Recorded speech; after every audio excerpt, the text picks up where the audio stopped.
Coming up now on Animal Outtakes, Hey, you. He's vicious, isn't he?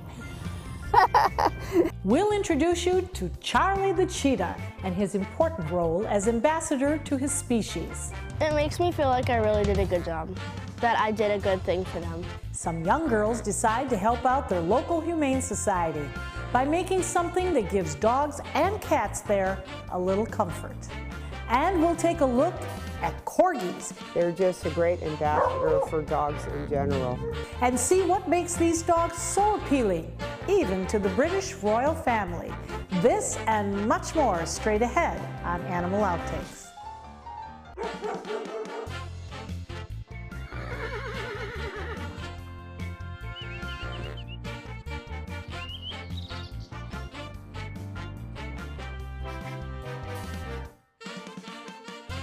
Hello and welcome to Animal Outtakes. I'm Marcia Panucci, and this is my trusted canine co-host, Zeus.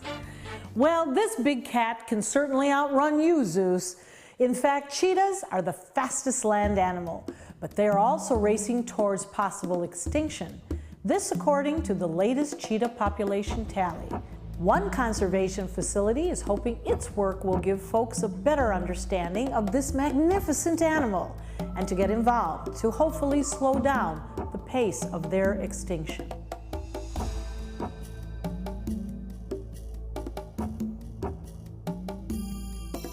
He actually arrived here at the age of 2 from South Africa.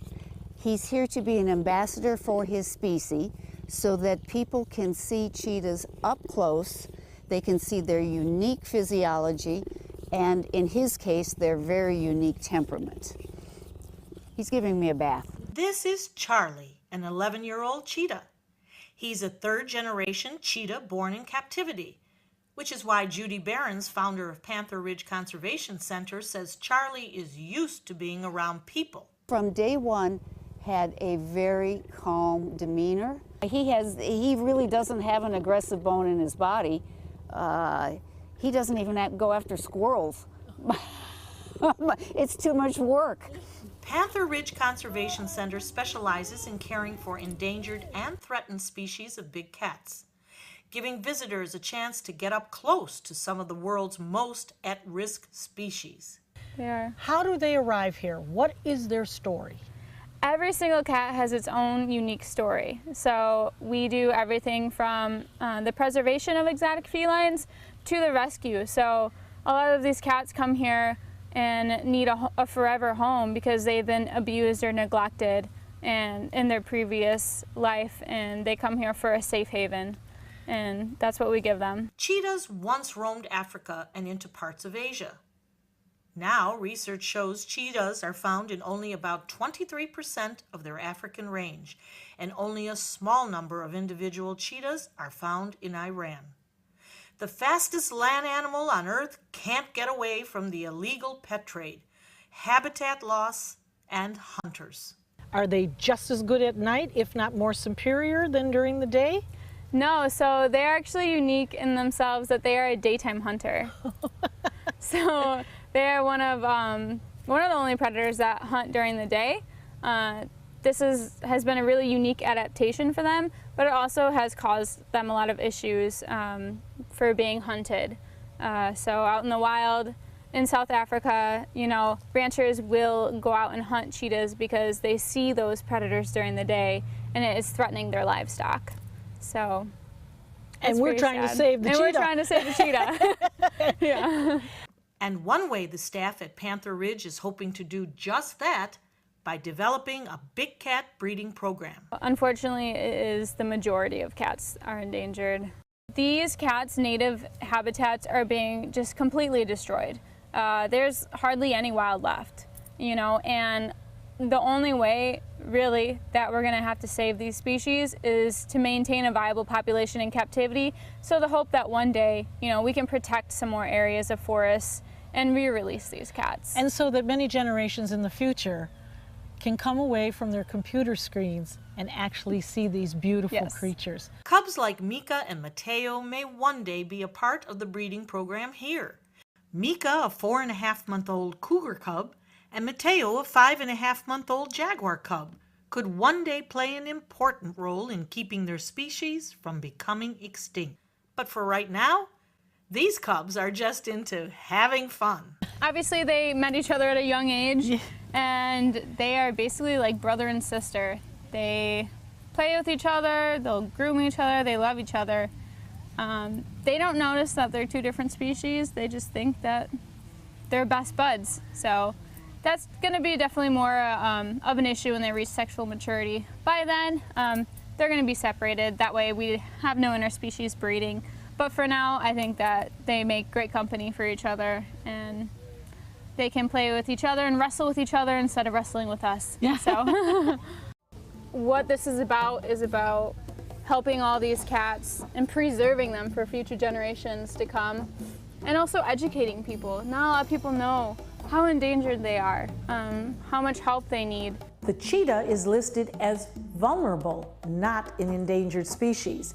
This classification does not sit well with researchers who say the number of cheetahs in the wild is falling too quickly. They estimate we will see an additional 53% decline over the next 15 years. When it comes to helping out animals in your community, this next story proves you are never too young to make a big difference.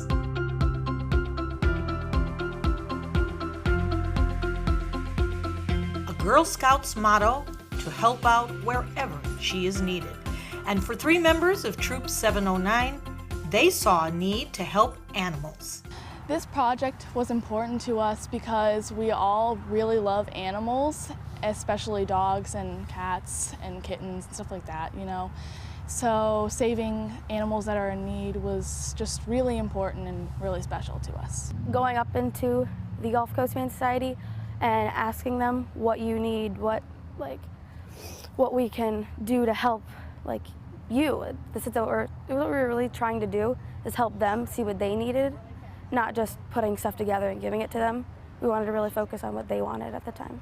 We gathered blankets and supplies from craft stores. Using their own money they received from selling Girl Scout cookies, the girls purchased supplies and decided to make blankets for the animals in the Humane Society, carefully constructing about a dozen blankets together. Teamwork was very, very important because we all had to work together, even individually, to get it all done on time, make sure we hit the deadline perfectly, and made sure that everything just fell in place and worked out well. It was fun because we got to get together and we got to go to the craft stores, and we got to pick our favorite fabric, which one we think they would like best, so that was fun. And then we had to go get together and make the blankets, which took a long time. Delivering the blankets to the animals was a highlight for the girls, especially getting to see how excited the animals were to be given it. I liked doing this project because it was really a joy to see the finished result of all of our hard work when we gave it to the animals, and to see them cuddling with the blankets was just, it was a really good experience that we had. An experience that the Gulf Coast Humane Society says is beneficial to all. Having kids visit the center and being able to see the functions and residents of the facility can have a big impact on the lives of not just the animals. More kids getting involved in the well-being of animals can lead to a lifelong appreciation. It's actually almost like a threefold. It gives the children that sense of accomplishment and that sense of giving, but it also gives them the opportunity to learn about animal welfare and the adoption process, and the adopt, don't shop, and what's going on behind the scenes in an animal welfare facility like this. But then for our animals, the third part is our animals benefit, because they get the love and attention of the children, and they just thrive with that. And it's seeing these happy faces that make Troop 709's project a success. We will definitely continue to do this. We really love helping out. These members of Troop 709 will be receiving the Girl Scout Silver Award for their project, the highest award a Girl Scout cadet can receive. The young ladies needed to explore their community and develop a project that would make their community better. Zeus and I felt that they did just that. Coming up next, they have 8 legs and also 8 eyes. We'll get up close with one of those creepy crawlers next. Ciao, amici! It's time for Carnevale de Cani, Top Dog 2017. Benefiting Dante's Den is the Carnival of Dogs. Join us at the Francis for an evening of great food and fun as dogs compete for the title of Best Dressed, Best Hair, Best Kiss, and Best Singer. Top Dog is a party for dog lovers and their 4-legged best friends. Come celebrate our favorite pets at Top Dog 2017, Saturday, February 4th at 6 p.m. People have asked me what it'll cost to restore all the corals back to the way they remember. But I have to ask them, what will it cost if we don't do anything?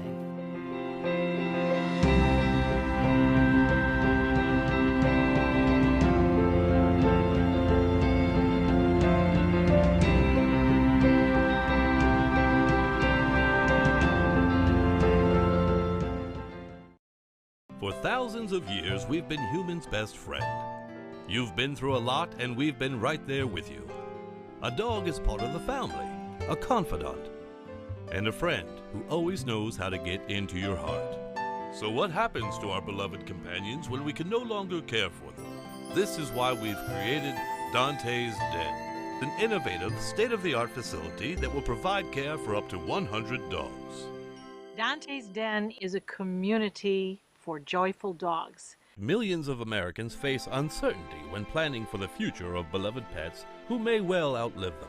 Dante's Den is a charitable organization, so in whatever capacity you can, please lend your support so that we may continue this most wonderful work.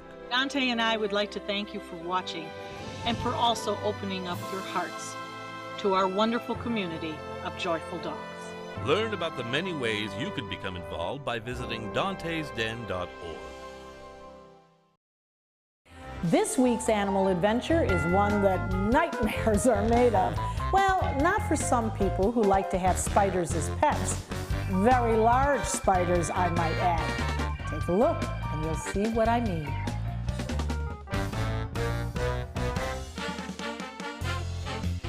Kara, I don't know. Do I stand away from you? Do I come next to you? You can come right close to her. She's harmless. Is this a spider, a tarantula? Tell me what this is. Well, spiders are tarantulas. Tarantulas are spiders, and this is a rose-haired tarantula. They come from South American countries like Chile, Bolivia, Argentina. They like to live in cool, moist burrows during the day when it's hot out, and they'll come out at night to hunt. Can you see her? 'Cause she's a little chilly right now. Yeah. Now, you say hunt. What is she truly hunting for? She's hunting for food. She's hunting for invertebrates like cockroaches, crickets, different animals like that. And she'll grab them with her front fangs. We can get her to, she's a little chilly. She'll grab them with their front fangs and then kind of slurp out the insides. And they're actually very clean animals. So what they'll do is they'll wrap it in some webbing and dispose of it out of their burrow, kind of like a trash bag. Now, are they food for somebody else? They are food. They are food for bigger animals like some bigger birds and animals like that. In Argentina, but they're very good at hiding and staying away. Now, do we have these tarantulas here in Florida? We do as pets. So why are they called a rose color? They're called a rose-haired tarantula because their hairs on their body have a nice pink tint to them. So they have a nice pinkish color. This is actually a pretty dull color. They're more vibrant sometimes, depending on the tarantulas. But this is one of the few invertebrates that lives to be pretty old. Females can live to be about 25 years old, but the males will only live to be about 5 years old because that's when they reach sexual maturity and that's when they'll mate. And usually after mating, the females will eat the males. So the males don't usually live to be older than 5 years old. What a great concept. I couldn't pass that one up. Kara brought up a good point that tarantulas are quite docile, so there's no reason for us to harm them if we come across one. We're more likely to hurt them than the other way around. And they're likely to see us first, about 8 times as likely. She actually has 8 eyes in that head of theirs, so she can see completely around her. She's not only guarded by her 360-degree field of vision, but she has another unique form of protection. And they have a cool defense mechanism, which is actually these hairs that you see on her body. If she feels threatened, she will actually flick those hairs off of her body and they'll stick onto your skin because they have microscopic barbs on them. So they'll stick into your skin and they can be very, very irritating and very itchy. Microscopic barbs are one thing, but I had bigger concerns. So, tarantulas, they're venomous. Almost all of them are venomous, but it's not potent enough to hurt a human. It will still hurt a lot. It's just not going to kill you. It's going to feel kind of like a bee sting. It's going to be a very unpleasant feeling. Which means unless you're allergic to them, aside from a painful bite, they're harmless to people. But even so, I decided it was time to hand the spider back to Kara. Better safe than sorry. Truthfully, that spider was so gentle and seemed content just to lay in a warm hand. They have a reputation much worse than they deserve. Tarantulas periodically shed their external skeleton in a process called molting. They can replace some internal organs and can even regrow lost appendages. Coming up next, take a look at these playful pups. Oh, they sure are cute. But don't let their small stature fool you. These dogs are smart and can command a room or a field of livestock.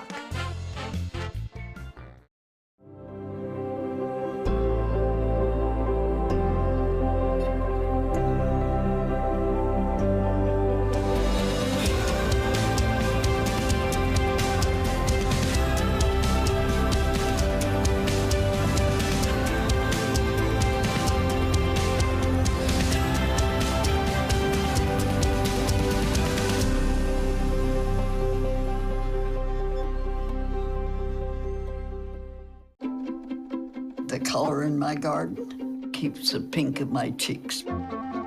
I was very independent and thought I could take care of myself. I fell and I had to have Meals on Wheels. They're my savior. My name is Lola Silvestri. America, let's do lunch. Drop off a hot meal and say hello. Volunteer by donating your lunch break at americaletsdolunch.org. This is an important medical announcement. Bard IVC filters have been linked to punctured veins and problems with migration. Anyone who's received a Bard IVC filter must receive medical monitoring and may be entitled to substantial compensation. If you have the Bard Recovery G2 or G2 Express filter, you are in a class of patients who should be compensated for some expenses. Call now for a free assessment of your case and potential money damages. This call is confidential. There's no cost and you may be eligible. Juries have awarded millions of dollars to people who should have been warned about the risks of the Bard IVC filters. Call the IVC Filter Hotline if you or a loved one has received an IVC filter and experienced a vein puncture or required medical monitoring. You must call now. Call 800-329-3089, 800-329-3089.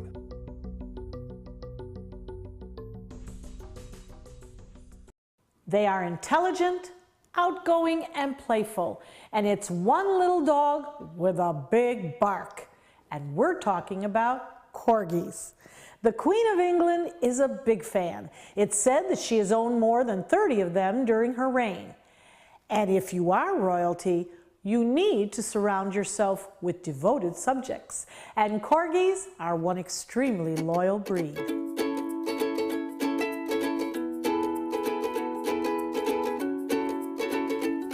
When you first get a glimpse of these cute little herding dogs, you can't help but smile. I mean, who can really resist them with their happy face and their short little hot dog-like body? No wonder these dogs have been favored by the British royal family. Now I have to tell you, Deb, we know that Her Majesty has the Corgis. Nothing like yours. These are gorgeous. Tell us who we have here in our labs. In your lap, we have Gigi, or Grand Champion Platinum, Best in Show, Best in Specialty Show, Riverside Get Over It. And she is about to turn 7 years old next month. And she's basically a retired show dog. I show her at specialties sometimes, and I'll start her in the veteran classes when they have it. And the Cardigan, her big claim to fame, besides a lot of Best in Shows, like 26, she won the group at Westminster, and no Cardigan has ever done that. There are two breeds of Welsh Corgis, the Cardigan and the Pembroke. The easiest way to tell the two types apart, look at their backsides. Cardigan Corgis have long tails. And don't let their small size fool you. Standing only about a foot tall, these are great herders. They're were the poor farmers all around dog. They are a drover, so they herd the dogs, they herd the cattle from behind. They don't have a sharp eye like a border collie. They're slow and steady. They're low to the ground so that they can duck when they're kicked by the cattle.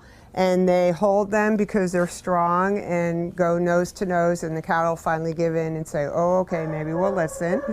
Because the Cardigans were in the hilly, more mountainous type of terrain, they have a rounder foot and heavier bone, and they're bigger. And the Pembrokes have a more oval bone and a different foot, and that size is different, and there's a little bit of other fine points that make them different, but the Cardigans are a little bigger. Their coats are absolutely beautiful. They and are shedding a little and now. Shedding. Apologize. That's okay, but they're very full.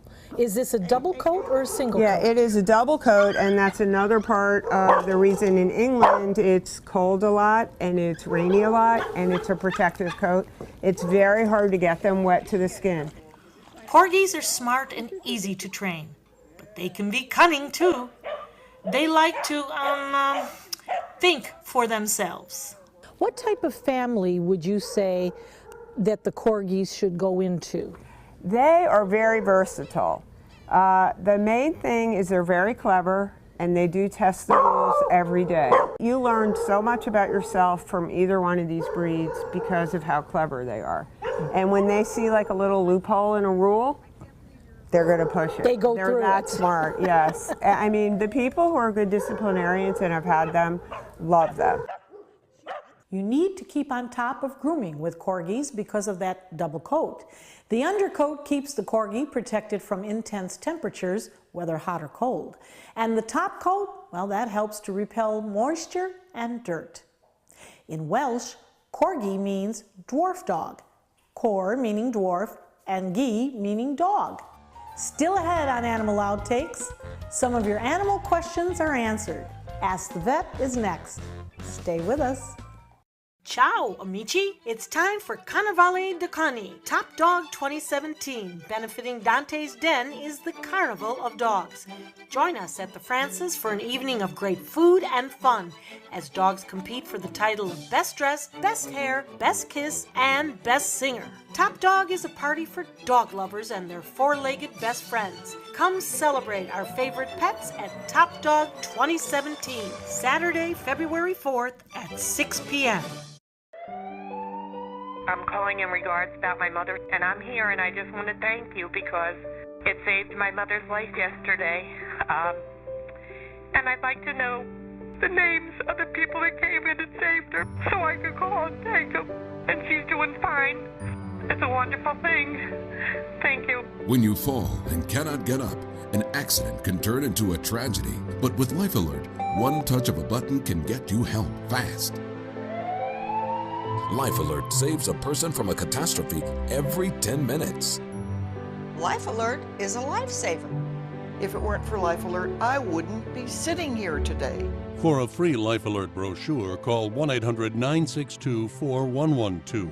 That's 1-800-962-4112. Call now, 1-800-962-4112. For a free brochure, call 1-800-962-4112. This is a special health alert for seniors suffering with joint pain. If you have Medicare insurance, you may qualify for high-quality support braces at little or no cost. I'm thrilled with my knee braces. Now, there is a simple and proven solution for seniors to get out of pain with state-of-the-art support braces. I barely feel any pain at all. Braces for your knees and back, as well as your shoulders and ankles, too. I'm so happy with the quality of these braces. Call now, and you could qualify for a pain-relieving brace at little or no cost. I can play ball again, and it doesn't hurt. And because of my Medicare coverage, it costs me next to nothing. So call now. And because I have this red, white, and blue Medicare card, my braces have cost me just about nothing. It's true. You may get a knee, back, shoulder, and ankle brace at little or no cost. They qualified me for 2 knee braces and a back brace. If you have knee or back pain, give them a call. They can help. 1-800-476-8967. 1-800-476-8967. Animal Outtakes is produced by Dante's Den Foundation, a nonprofit group dedicated to creating the best life for dogs. If you would like to learn more about Dante's Den, donate, or volunteer, visit our website, dantesden.org. Welcome back. We're going to head over to Dr. Anchovy, who today is going to be discussing a very controversial subject. So vaccinations is a very difficult topic. You have to understand, we as doctors are in the business of preventative medicine far more than we're in the business of fixing things. Well, except when you work in an ER like mine. But it's important for your general vet to make sure your pet doesn't get sick. Part of that is vaccinating appropriately. Those vaccinations change, unfortunately, because we have a lot of different diseases arising, and in order to protect your pet, the pharmaceutical companies come up with vaccines. It's difficult to keep track at times, and we wonder whether it's necessary to vaccinate our pets. The answer is, most of the time, yes. It is very, very important, to an absolute must, to vaccinate a puppy. It's so easy for puppies to get viruses and die. So very important, the first year or 2 of their lives, you must keep updated with the vaccines. Rabies is a law, so you don't really have a choice with that. After that, it really depends on the personal preferences and on the decision of the person to whether they want to keep up with preventative care. My recommendation is, unless you have an underlying disease that is demanding that you do not vaccinate, for example, an immune-mediated disease, vaccination are highly recommended on a yearly basis. Rabies, usually every 3 years. Now, if your pet has had, let's say, seizures or an immune-mediated disease of the blood cells or some other inflammatory disease of the skin that is rather problematic, it is not uncommon for veterinarians to decide to opt out of vaccinations other than rabies. We don't want to stimulate the immune system more than we need to and cause things like polyarthritis to flare up. So ask your veterinarian about the particularity of your pet and what the particular needs of your pet are, because it's all about that companion. Great advice from the doc, as usual. We hope that you've had fun and learned a thing or two along the way. Zeus and I will see you again next week with some more animals and some more fun adventures. Until then, thanks for watching.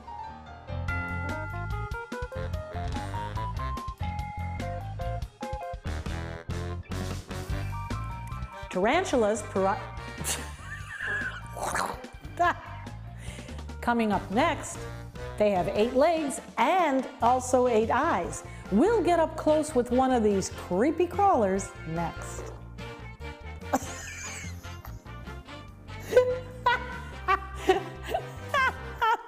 You burped? He did. He did. Thank you. Okay.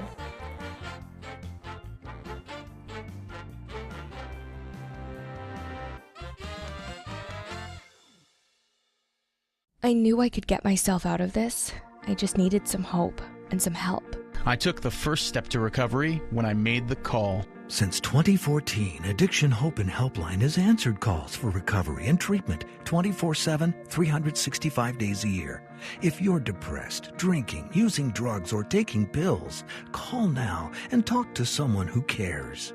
I had problems just getting to sleep, drinking and using pills every night. I feel like I'm losing control. I'm afraid I'll lose my job or even my family. Most insurance covers substance abuse. You can get back on track. Call now for hope and help with proven gentle recovery programs. I never thought that I could be somebody who didn't drink and use drugs. I have something to hold on to for strength. I'm in recovery, getting the help I need. Call 800-622-1941. 800-622-1941.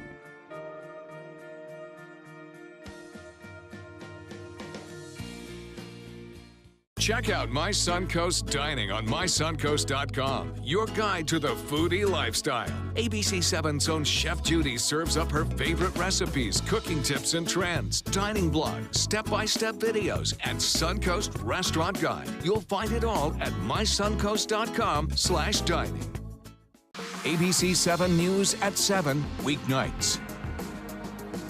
ABC7, your official Florida lottery station for the Suncoast.